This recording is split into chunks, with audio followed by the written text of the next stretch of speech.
Hello, good afternoon to all of you. You are watching Commerce Winner. अगर आप अच्छा कुछ देख रहे हैं तो कॉमर्स विनर देख रहे हैं। बेटा, इस क्लास में मैं आपके लिए एक पॉइंट और लेके आया हूं। जो बीएससी चैप्टर नंबर 1 हमारा स्टार्ट हो चुका है, उसमें अब आज हम सीखने वाले हैं इंपोर्टेंस ऑफ मैनेजमेंट। ये बहुत इंपॉर्टेंट होता है एग्जाम के पॉइंट ऑफ व्यू से। यानी कि क्या सीखने वाले हैं? Importance of management. ठीक है, पहले तो आपको बताइए मैनेजमेंट होता कौन है। भाई सीधी सी बात है कि आपने जैसे टाटा कंपनी हो गई, तो टाटा कंपनी के जो ओनर है रतन टाटा जी, वो क्या डिसाइड करेंगे कि हमारी कंपनी डिक्रीज लेवल पर जाए या सरवाइव करे या डेवलप हो। कोई भी बिजनेसमैन ये नहीं चाहता कि हमारी जो कंपनी है वो डिक्रीज लेवल पर जाए। सब यही चाहते हैं कि हमारा जो बिजनेस है वो डेवलप हो। ठीक है, तो वो उस डेवलप किस तरीके से हमारी कंपनी होगी, उसको करने के लिए ऑब्जेक्टिव डिसाइड करते हैं। क्या डिसाइड करते हैं? ऑब्जेक्टिव। जैसे उनका काम जो है आपके जब बोला जाता है मोटर्स प्रिपेयर करने में, यानी कि जो उनके हैवी व्हीकल्स जो होते हैं टाटा वालों के, तो किस तरह की रिक्वायरमेंट है इस करंट सिनेरियो को देखते हुए, तो किस तरह से उन्हें मैन्युफैक्चर्स करना चाहिए, किस तरह से प्रोडक्शंस करना चाहिए, वो सारी बातें देखते हैं। ठीक है, जैसे रिलायंस जियो जी में अंबानी जी ने क्या काम किया, जैसे पार्टनरशिप हुई थी क्या फेसबुक के साथ, तो वो किस चीज को ध्यान में रखता हुआ, क्योंकि पता है करंट सिनेरियोज में सबसे ज्यादा जो है वो ऑनलाइन काम चल रहा है, तो वहां पर इसकी हेल्प होगी और इसकी वजह से उनका कंपनी का नाम भी क्या होगा, डेवलप होगा। तो ये जो सारे ऑब्जेक्टिव्स जो होते हैं ये डिसाइड कौन करता है? मैनेजमेंट। तो आज हम उसी मैनेजमेंट की इंपोर्टेंस के बारे में बात करने वाले हैं। इस चीज को बहुत ध्यान से हमें समझना होगा। ये क्लास 12th क्लास के लिए है। ठीक है, लास्ट टाइम हमने ऑब्जेक्टिव्स देखे थे। ठीक, तो सबसे पहले आज हम चेक करते हैं। तो एक जो जो बात मैं कहूं चाहे तो आप राइट डाउन कर सकते हो। बहुत सिंपल तरीके से बातें करने वाला हूं। Management is the thinking organ that provide vision to the business. ध्यान से, थिंकिंग ऑर्गन का मतलब क्या है कि मैनेजमेंट जो है वो मैनेजमेंट ही है जो डिसाइड करता है कि हमें अपने बिजनेस को डेवलप करना है, और बिजनेस को डेवलप करने के लिए जो करंट सिनेरियोज होता है उसके लिए क्या क्या रिक्वायरमेंट पूरी करनी चाहिए और क्या क्या उनके ऑब्जेक्टिव्स होने चाहिए। उस ऑब्जेक्टिव को अचीव करने के लिए ये planning, processing and policies prepare करते हैं। उसको हम एक तरीके से मैनेजमेंट बोलते हैं। ठीक है, ये बातें बहुत सिंपल हैं। फिर दूसरी बात होती है जो इंपोर्टेंस में हमें हेडिंग्स लिखनी है, जिन्हें हमें याद भी रखना है और इनके बारे में आपको रीड भी करना है। जैसे पहला पॉइंट होता है आपका क्या, हेल्प इन अकम्प्लिशमेंट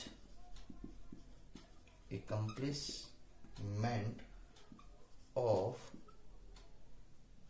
ऑर्गेनाइजेशनल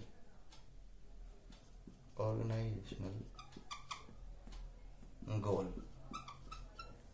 ठीक है, this is your first point. Second point is that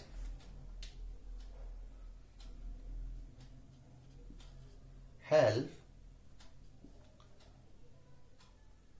in efficient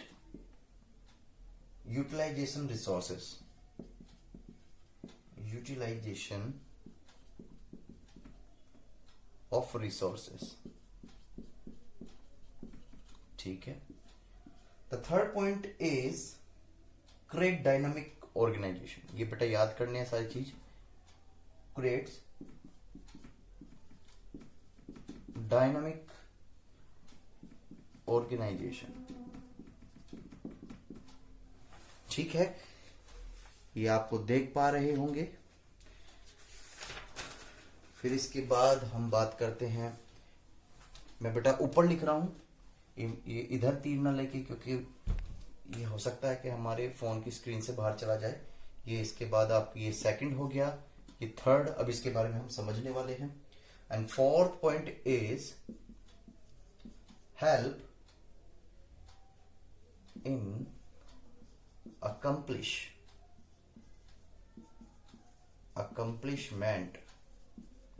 accomplishment of personal objective।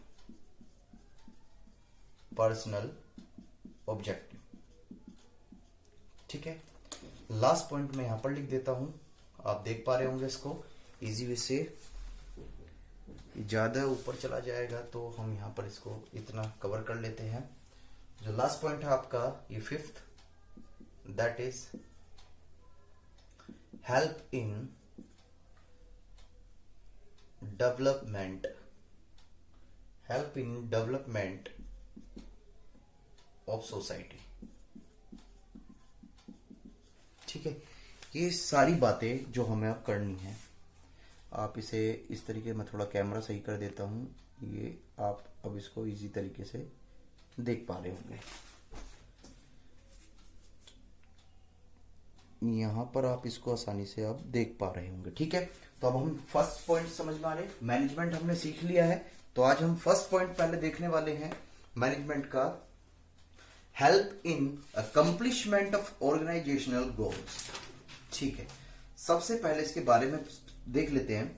It is the management which determines the goal of organisation. ध्यान से, मैंने आपको बताया था कि मैनेजमेंट वो होता है जो अपनी ऑर्गेनाइजेशंस, जो बिजनेस जो होता है, उसके लिए कोई गोल डिसाइड करता है। गोल क्या, जरूरी नहीं है कि हर साल हम यही सोचे। जैसे सपोज करो एक कंपनी है, उसकी टर्नओवर 1000 करोड़ की है, तो क्या वो यही सोचेगा कि 1000 ही कंसेंट रहे? नहीं, वो सोचेगा नेक्स्ट ईयर हमारी सेल क्या हो, इंक्रीज हो, पॉजिटिव लेकर। तो बेटा उसके लिए हमें ऑब्जेक्टिव जो डिसाइड किए जाते हैं, जो गोल सेट किए जाते हैं, वो मैनेजमेंट के द्वारा किए जाते हैं, यानी कि बाय मैनेजमेंट। ये बात समझ में आती है? Very good. ठीक, फिर इसमें बोलता है the goal are communicated to employ to seek their corporation and to ensure coordination. ध्यान से, फिर जब गोल इन्होंने डिसाइड कर लिया मैनेजमेंट ने, अब वो हमें अपने एम्प्लॉयज तक तो पहुंचाना है। क्यों? क्योंकि जो ऑब्जेक्टिव को पूरा कराने का जो एक मीडियम है, वो ये तो मैनेजमेंट तो सोच सकता है, लेकिन उसको जो कंप्लीट एग्जीक्यूट जो करेगा उस गोल को अचीव करने के लिए जितने भी पॉलिसीज प्रिपेयर करी गई हैं बाय मैनेजमेंट, वो एम्प्लॉय ही तो है। तो एम्प्लॉय क्या काम करता है, एम्प्लॉय को किस तरीके से वो कोऑर्डिनेट करना है। पहले मैनेजमेंट अपने से डाउन वाला जो लेवल होता है, मिडिल मैनेजमेंट जो बोलते हैं जिसको हम, उसको बताएगा।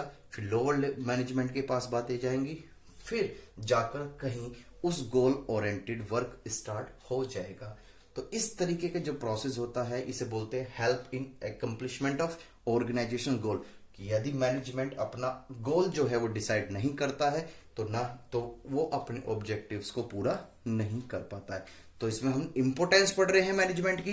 तो इंपोर्टेंस का मतलब यही है कि ऑर्गेनाइजेशंस, यानी कि जो मैनेजमेंट है वो हेल्प कर रहा है ऑर्गेनाइजेशंस की, किस चीज के लिए, कि जो गोल डिसाइडेड किया गया है उसको किस तरीके से हम अचीव करें।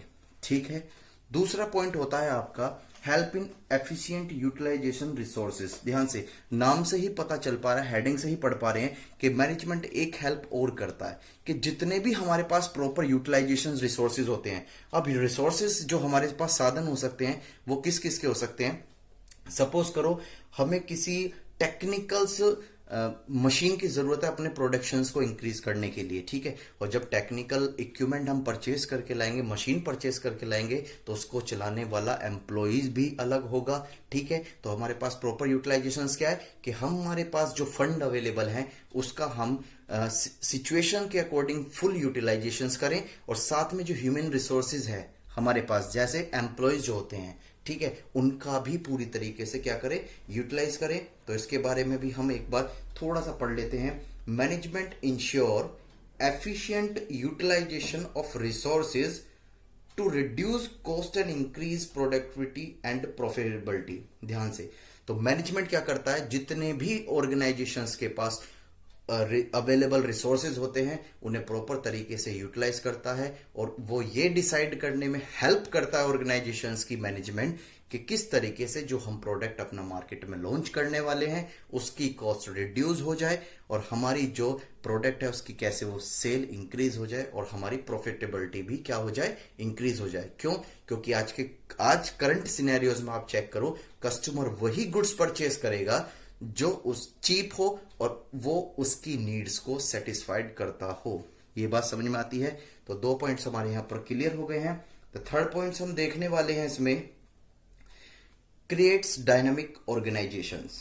ध्यान से, तो इसके बारे में कुछ पढ़ लेते हैं। The all organisation operate in dynamic environment.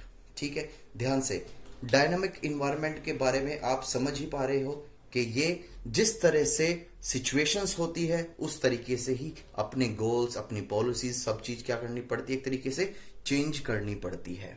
ठीक है, जैसे अब करंट सिनेरियो में कोविड-19 की कंडीशन चल रही है, तो यहां पर जाहिर सी बात है जो मैनेजमेंट होता है उन्होंने अपनी पॉलिसीज उसके अकॉर्डिंग प्रिपेयर कर ली होगी। तो ये बात समझ में आई। The organisation operates in dynamic environment in order to survive and grow. Each organization has to adapt itself according to the needs of the environments. ये बात समझ में आती है कि ऑर्गेनाइजेशंस जो है वो कस्टमर्स की नीड्स को ध्यानते हुए, करंट सिचुएशंस को ध्यान में रखते हुए पॉलिसीज को अडॉप्ट करते हैं। ये भी सारी बातें कौन डिसाइड करता है, एक तरीके से मैनेजमेंट। ठीक, 4 पॉइंट क्या है इसका, वो 4 पॉइंट हम देखने वाले हैं।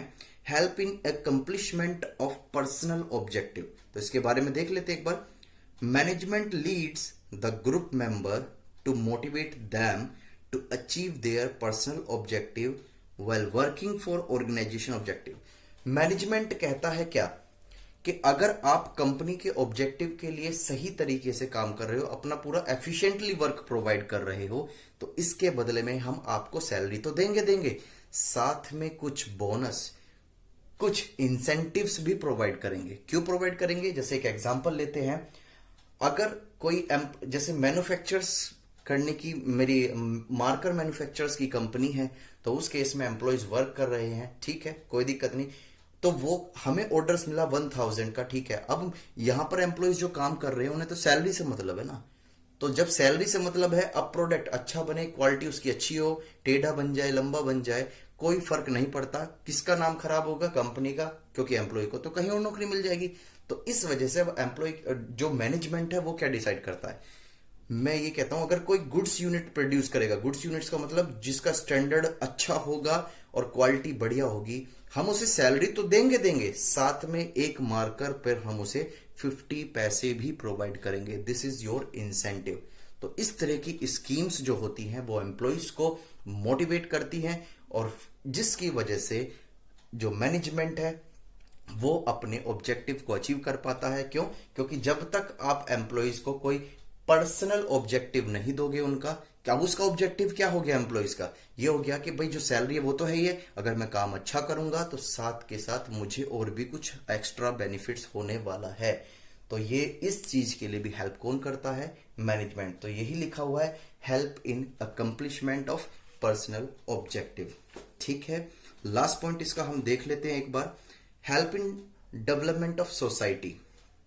ठीक है, आपने भी कहीं सुना होगा कि जो इसका एक सोशल ऑब्जेक्टिव्स भी होता है, हर बिजनेस ऑर्गेनाइजेशंस का सोशल ऑब्जेक्टिव्स जो हमारे सोसाइटी को लेकर ध्यान में रखा जाता है कि जहां पर आप बिजनेस अपना डेवलप करना चाहते हो या एस्टेब्लिशमेंट करना चाहते हो। तो इसमें क्या लिखा हुआ है?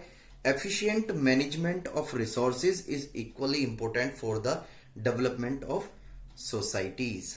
ठीक है, इन्होंने क्या कहा है कि जो मैनेजमेंट के जो रिसोर्सेज हैं वो बराबर होते हैं किस चीज के लिए? सोसाइटीज को डेवलप करने के लिए। यानी कि अगर कंपनी साथ के साथ डेवलप होती जाती है तो आपको सोसाइटी के बारे में भी सोचना है, सोसाइटी को भी साथ के साथ डेवलप करना पड़ेगा। अगर सोसाइटी डेवलप नहीं होती है तो आपकी बिजनेस ऑर्गेनाइजेशन भी डेवलप नहीं होगी। ठीक है, ये बात समझ में आती है। इसमें कुछ एग्जाम्पल ऐसे आ जाते हैं, provision of goods, quality product and services. यानी कि जो सोसाइटी है उसे हम चीप रेट में जो उसकी नीड्स को सेटिस्फाइड करे, गुड क्वालिटी का प्रोडक्ट प्रोड्यूस करें और वो किसको दें? अपनी कस्टमर्स को। ठीक है, और हम यहां पर जो है एम्प्लॉयमेंट अपॉर्चुनिटीज क्रिएट करें, जिससे कि क्या हो, जो बेरोजगारी है, अनएम्प्लॉयमेंट है, वो फिनिश हो जाए और एम्प्लॉयमेंट इंक्रीज हो जाए। इस तरह की भी अपॉर्चुनिटीज हमें प्रोवाइड करनी चाहिए। ठीक है, technology innovations for the betterment of society.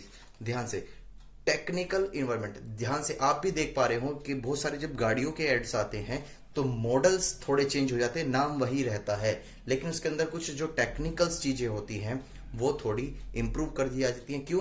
Customer कोई भी हो एक प्रोडक्ट पर टिका नहीं रह सकता, उसे कुछ उसे कुछ नया चाहिए होता है। अगर वही पुरानी चीजें उसे मिलती रहेंगी तो वो बोर हो जाएगा और वो आपके गुड्स को, प्रोडक्ट को परचेज नहीं करेगा।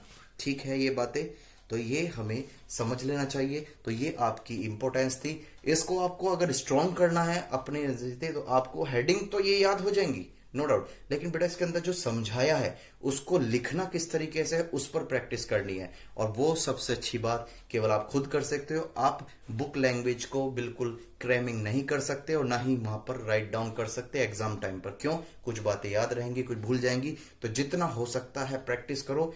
2-3 मंथ्स के अंदर अंदर बहुत अच्छी प्रैक्टिस हो सकती है। पूरी बीएसटी की आप कर सकते हो, मुझे विश्वास है। ठीक है, बने रहें प्लीज मेरी वीडियो के साथ। हम कंटिन्यू अभी स्टडी करते रहेंगे क्योंकि अभी बातें खत्म नहीं हुई हैं, हमें अभी और पढ़ना है।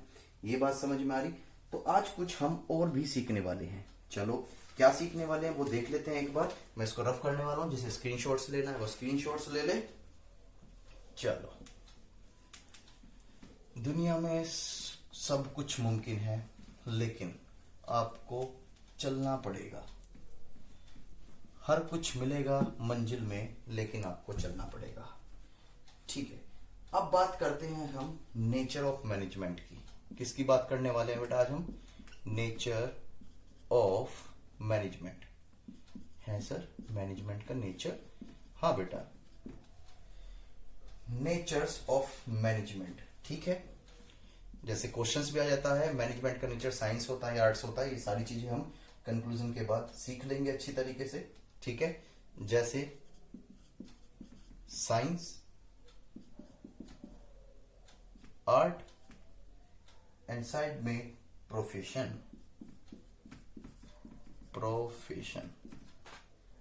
ठीक है, तो आज हम सबसे पहले जो पॉइंट्स कवर करने वाले हैं वो मैनेजमेंट एज ए साइंस। हम कौन सी बातें करने वाले हैं यहां पर बात करने वाले हैं मैनेजमेंट एज ए साइंस। ठीक है बेटा, चलो सबसे पहले ये कैसे पहचाने कि मैनेजमेंट साइंस है या साइंस नहीं है। सबसे बड़ी बातें जो होती है, ठीक है, बहुत अच्छी बात है। तो ध्यान से देखते हैं इसके बारे में। In order to recognise as a science a subject should have the following characteristics. यानी कि अगर आपको किसी सब्जेक्ट को यह आइडेंटिफाई करना है कि वो साइंस है या नहीं है तो उसमें क्या बातें होनी चाहिए, क्या सब्जेक्टिव होने चाहिए। जैसे मैं आपको बता दूं, पहला पॉइंट है यहां पर systematise the body of knowledge. Systematics of body of knowledge, body of knowledge. Clear? ये तो था आपका इसका पहला पॉइंट। ठीक, दूसरा क्या है? Principle based on observation of experimentation. तो लिख लेते हैं इसको हम, principles based on observations and experiment. उम्मीद करता हूं कि ये आप अच्छी तरीके से देख पा रहे होंगे। अगर कोई प्रॉब्लम होती है तो मैं अभी एक बार चेक कर लेता हूं।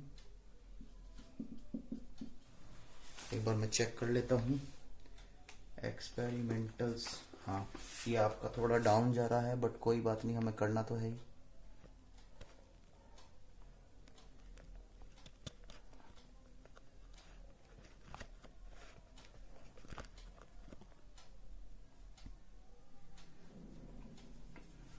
ठीक है, कोई नहीं, मैं इसके ऊपर ही लिखूंगा।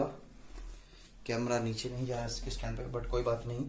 ठीक है, मैं यहां लिख रहा हूं। अब इसका थर्ड पॉइंट जो है आपका, ये है तुम्हारे यूनिवर्सल। जैसे ही यूनिवर्सल की बात होती है तो हमें याद आता है ब्रह्मांड। ठीक है, वेरी गुड, कोई दिक्कत नहीं। यूनिवर्सल वैलिडिटी, ये हम पढ़ने वाले हैं अभी। बने रहिए वीडियो के साथ। ठीक है, इसको आप राइट डाउन करें। देन इसके बाद हम अभी कंटिन्यू कर रहे हैं। एक बार आप देखते रहिएगा इसके। तो कंटिन्यू करते हैं बेटा। ये आपने लिख लिया होगा, अब आपको अच्छी तरीके से दिख पा रहा होगा। मैंने अभी कैमरा सेट किया है। ये हम क्या पढ़ रहे हैं आपको पता होनी चाहिए कि सब्जेक्ट, ये मैनेजमेंट हमारा साइंस है या नहीं है, उसको रिकॉग्नाइज करने के लिए क्या इसके अंदर ये बेनिफिट, ये कंटेंट है या नहीं है। ठीक है, ये बात सीखने वाली है। तो पहला क्या है, सिस्टमैटिक बॉडी ऑफ नॉलेज। ठीक है, तो इसका क्या है, it should have systematic body of knowledge including concepts, principles and theories. ठीक है, तो मुझे वो बताओ कि जो मैनेजमेंट्स है इसके अंदर ये तीनों चीजें आती हैं या नहीं, इंक्लूडिंग कंसेप्ट्स, यस, प्रिंसिपल्स। मैंने अभी आपको बताया कि मैनेजमेंट जो है अपने ऑब्जेक्टिव को डिसाइड करने के लिए rules and regulations and policies and principles prepare करे जाते हैं, कोड ऑफ कंडक्ट प्रिपेयर करे जाते हैं। क्यों? अगर वो कोड ऑफ कंडक्ट या प्रिंसिपल्स प्रिपेयर नहीं करे जाएंगे तो क्या कोई भी कंपनी अपना ऑब्जेक्टिव अचीव कर पाएगी? नहीं कर पाएगी। ठीक है, और प्रिंसिपल्स क्या होते हैं कि हमें जो है इस साल में अपनी टर्नओवर्स 10% इंक्रीज करनी है। उसे इंक्रीज करने के लिए एम्प्लॉइज को कितने घंटे वर्क करना होगा, किस तरीके से वर्क करना होगा, किस तरीके से मैनेज करना होगा मैनेजर्स को या सबऑर्डिनेटर्स को, बाय द ऑर्डिनेटर जो उनके एम्प्लॉयज होते हैं, मैनेजर्स वगैरह, ये सारी बातें हम मैनेजमेंट के अंदर इसमें पढ़ते हैं। इस वजह से ये हमको कंटेंट इसके अंदर मिल गया, जिसकी वजह से ये साइंस तो है। एटलीस्ट 1 पॉइंट तो क्लियर हो गया इसकी बातें। ठीक है, फिर दूसरा पॉइंट है आपका principles based on observations and experimental. भाई सीधी सी बात है, मुझे वो बताओ, आज सिचुएशंस कोविड-19 की वजह से चेंजेस हैं, कल फिर चेंज होंगी, नेक्स्ट ईयर 2019 में भी चेंजेस थी। तो हमने जो आप देख सकते हो कि डिफरेंट डिफरेंट सिचुएशंस के बेस पर हमने डिफरेंट डिफरेंट पॉलिसीज प्रिपेयर करी गई थी। ठीक है, तो यहां पर अब चेक कर लेते हैं। It should have scientific method of observations and enquiry. बिल्कुल, साइंटिफिक का मतलब बेटा ये नहीं है कि यहां पर हमें फिजिक्स या केमिस्ट्री सॉल्व करनी है। साइंटिफिक का मतलब क्या होता है? साइंटिफिक का मतलब ये होता है कि इसमें जो भी हम बातें कर रहे हैं या जो भी हम बेस बना रहे हैं या जो भी पॉलिसीज बना रहे हैं उसका कोई ना कोई प्रॉपर यूटिलाइजेशन होना चाहिए और प्रैक्टिकल यानी कि फिजिबल होना चाहिए। फिजिबल का मतलब कि प्रैक्टिकल पॉसिबल होना चाहिए। ठीक है, फिर दूसरी बात इसमें क्या है, there should be no scope of personal likes and dislike of the scientist. यहां पर कोई भी स्कोप्स नहीं होता है इसके अंदर, किस चीज के लिए, कि यहां पर कि ये साइंटिस्ट जो है ये पॉलिसीज अच्छी है या बुरी है, नहीं। हमें क्या करना होता है कि सारी मेरिट्स और डिमेरिट्स को ध्यान में रखते हुए एक पॉलिसीज प्रिपेयर करी जाती है। उस पॉलिसीज के अकॉर्डिंग हमारे जो भी गोल्स हैं या जो ऑब्जेक्टिव हमने डिसाइड कर रखे हैं उसे किस तरीके से अचीव करना है, वो सारी बातें इसके अंदर होती हैं। और यहां पर हम बहुत सारे अल्टरनेटिव्स लेकर चलते हैं। एक्सपेरिमेंटल में क्या, अल्टरनेटिव्स लेकर चलते हैं। अल्टरनेटिव कैसे, जैसे सपोज कर हमने वन प्लानिंग प्रिपेयर करी है, वो अचीव नहीं कर पाए। जैसे कुछ बिजनेसमैन ने होली के बाद की भी प्लानिंग बनाई होगी, लेकिन उन्हें पता नहीं था कि लॉकडाउन हो जाएगा, तो इस वजह से उनकी पॉलिसीज क्या हो गई, खराब हो गई। उन्होंने फिर इमिडिएटली देखा कि 1 महीने या काफी समय से हमारा ये लॉकडाउन चल रहा है, तो उसके अकॉर्डिंग तुरंत उन्होंने क्या करा होगा, पॉलिसीज चेंज कर दी होगी। लाइव एग्जांपल सबसे अच्छा अंबानी जी का है। जैसे ही उनकी पार्टनरशिप लॉकडाउन के समय, तो उन्हें पता था लॉकडाउन में लोग बाग घर पर रहेंगे और नेट का प्रॉपर यूटिलाइजेशन करेंगे, तो क्यों ना उन्हें ऐसा कुछ ऑब्जेक्टिव डिसाइड करना चाहिए, ऐसा कोई स्टेप लेना चाहिए जिससे कि उनकी कंपनी डेवलप की तरफ कदम बढ़ा सके। ये बात समझ में आती है, तो ये चीजें भी इसके अंदर हमारी प्रूव हो गई। फिर बात आती है आपकी यूनिवर्सल वैलिडिटी और एप्लीकेशंस की। The scientific principle have universal validity and application. बेटा यूनिवर्सल का मतलब ये क्या है, जो साइंटिफिक पॉलिसीज जो हम बनाते हैं वो यूनिवर्सल यानी कि एवरी ऑर्गेनाइजेशन, चाहे वो छोटी हो, बड़ी हो या लार्ज हो, किसी भी मीडियम हो, कोई सी भी सिचुएशंस की आपकी ऑर्गेनाइजेशन हो, वो सब पर एप्लीकेबल होती है। क्या होती है, applicable. They give the same result everywhere if the prescribe condition are satisfied. यानी कि अगर जो भी शर्तें रखी हुई हैं, प्रिस्क्राइब करी हुई हैं कंडीशन, अगर वो कंडीशन सेटिस्फाइड हो जाती हैं तो वो वही रिजल्ट देती है जो स्मॉल में भी देगी, मीडियम ऑर्गेनाइजेशन में भी देगी और एक उस क्या कहते हैं लार्ज स्केल पर भी देगी। ये बात समझ में आती है? Very good. ये पॉइंट्स हमने इसके अंदर क्या करे, क्लियर करें। क्या हमारी बातें यहां पर खत्म हो गई? नहीं, अभी हमारी यहां पर बातें अभी खत्म नहीं हुई है, कंटिन्यू चल रही है। चलो कुछ और बातें हम यहां पर देखने की कोशिश करते हैं। तो बेटा कुछ आगे की तरफ देखते हैं। एक क्वेश्चन ये डायरेक्टली भी आ सकता है, management is an inexact science. बेटा management is an inexact science, ध्यान से इसे समझना जरूरी है। इसे समझना क्यों जरूरी है? क्योंकि पहली बात, मैनेजमेंट ऐसा तो है ही नहीं जैसे फिजिक्स होती है, हमारी केमिस्ट्रीज होती है। ये बात समझ में आती है भाई? जैसे अब मैं इसके बारे में बात करूं तो it is not a perfect science. ध्यान से बेटा, जो परफेक्ट साइंस नहीं होता उसे बोलते हैं is an inexact science. Clear हो गई बातें? Like other is physical science such as astronomy, physics, chemistry, biology, इस तरीके की हमारी मैनेजमेंट नहीं होती। क्यों? क्योंकि वो एग्जैक्ट साइंस है और ये क्या है? इनएग्जैक्ट साइंस। ठीक है, इसके मेन कारण क्या है कि मैनेजमेंट जो है प्योर रूप से साइंस नहीं है, यानी कि एग्जैक्ट साइंस नहीं है। तो वो हमने रीजन देखे हैं। तो पहला रीजन क्या है यहां पर? Some of the principle of management are not supported by research and experiment, यानी कि कुछ प्रिंसिपल्स ऐसे हैं जिसकी हमें रिसर्च या एक्सपेरिमेंट करने की जरूरत नहीं होती है। जैसे केमिक या की साइंस या बायोलॉजी या आपकी फिजिक्स ले लो, हर किसी के लिए रिसर्च और एक्सपेरिमेंटेशन करना नेसेसरी होता है, लेकिन यहां पर कोई प्रिंसिपल्स ऐसे नहीं होते। जैसे एक एग्जांपल्स अगर हम यहां पर कर लेते हैं, सपोज करो एक सोसाइटी है, उस सोसाइटी में जो है मिडिल क्लास के लोग बाग रहते हैं, ठीक है, कोई दिक्कत नहीं। और उस सोसाइटी में अगर हम कोई गाड़ी का शोरूम ओपन करना चाहेंगे तो आप जैगवार या ऑडी या मर्सिडीज का ओपन करोगे, या जो मिडिल लेवल क्लास के बंदे खरीद सकते हैं वो खोलना चाहोगे? ऑब्वियसली क्या खरीदना, कौन सा शोरूम ओपन करोगे जिसे मिडिल क्लास के इंसान परचेज कर सकते हैं। तो इस प्रिंसिपल्स के लिए कोई भी हमें रिसर्च या एक्सपेरिमेंट करने की जरूरत नहीं हो सकती, क्योंकि यहाँ एक फिजिबल रिपोर्ट है। फिजिबल रिपोर्ट का मतलब जो प्रैक्टिकल है वो ही सच है। ये बात समझ में आती है? तो पहला पॉइंट ये था। सेकंड क्या होता है? It is not exact as the principle of science. जैसे प्रिंसिपल ऑफ साइंस होते हैं, ठीक है, जैसे मुझे उसमें नहीं पता क्या होता है, एप्पल जो है ऊपर से नीचे गिरेगा, तो वो एक तरह से एक एग्जैक्ट साइंस का प्रिंसिपल्स है, उसमें कोई ना कोई लॉजिक है जिसकी वजह से सेब नीचे की तरफ गिर रहा है। लेकिन मैनेजमेंट में ऐसा कुछ भी नहीं हो सकता, क्योंकि वो एग्जैक्ट साइंस नहीं है, वो है क्या है? इनएग्जैक्ट साइंस। क्लियर हो गई बातें? थर्ड पॉइंट अगर हम इसमें बात करें, application of management theories and principles में प्रोड्यूस डिफरेंट रिजल्ट। ध्यान से, आपको जो है साइंस के अंदर, जैसे सपोज करो किसी ने पेन किलर मेडिसिन बनाई है, मैन्युफैक्चर्स करी है, कि उसमें जो भी केमिकल्स वगैरह जो भी प्रोसेस यूज किया गया है उसका एक सटीक रिजल्ट है। उसका क्या है? एक सटीक रिजल्ट क्या है कि अगर जैसे सिर में दर्द हो रहा है तो आप उसे कंज्यूम करोगे तो देन यू फील रिलैक्स, आपको पेन नहीं रहेगा। ठीक है, वो तो थी साइंस की बात। लेकिन बात मैनेजमेंट की थ्योरीज की एंड प्रिंसिपल की है। जरूरी नहीं है कि जो रिजल्ट है, जैसे सपोज करो हमने भी डिसाइड किया था, क्या डिसाइड किया था? बाबा रामदेव जी ने डिसाइड किया था कि क्रोनोनिल उन्होंने लॉन्च कर दी गई है, लेकिन वो लॉन्च किसी वजह से नहीं हो पाई है। तो ध्यान से, जब उन्होंने लॉन्च करी थी तो पॉलिसीज बनाई थी कि इसकी वजह से हमें इतना रेवेन्यू जनरेट होगा, हमारी सेल इतनी इंक्रीज हो जाएगी, लेकिन क्या वो हुआ? नहीं हुआ। तो ध्यान से, जो पॉलिसीज जो बनाई जाती हैं उससे रिजल्ट कभी कभी डिफरेंस भी आ जाते हैं। इस वजह से ये पूरी तरीके से साइंस नहीं है, ये इनएग्जैक्ट साइंस है। क्लियर?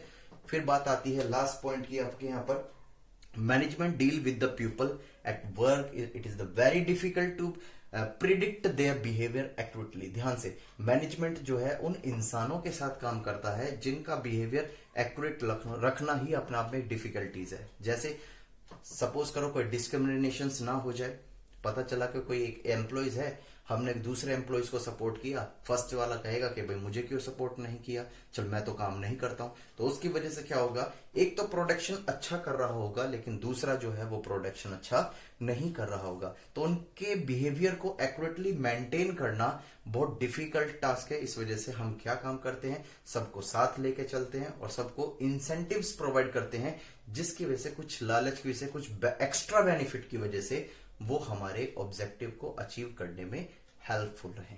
ये बात समझ में आती है? तो ये सारी चीजें हमें बताती हैं कि मैनेजमेंट जो है साइंस तो है, अभी हमने जो पढ़ा था, लेकिन इन एग्जैक्ट साइंस है, प्रॉपर तरीके से प्योरली साइंस नहीं है। ये बातें आज हमने इसमें सीखी हैं। नेक्स्ट क्लास में हम नई बातें सीखेंगे। ठीक है, अगर आपको मेरी वीडियो पसंद आती है तो लाइक एंड सब्सक्राइब करें एंड शेयर्स करें। Thank you, bye bye and take care.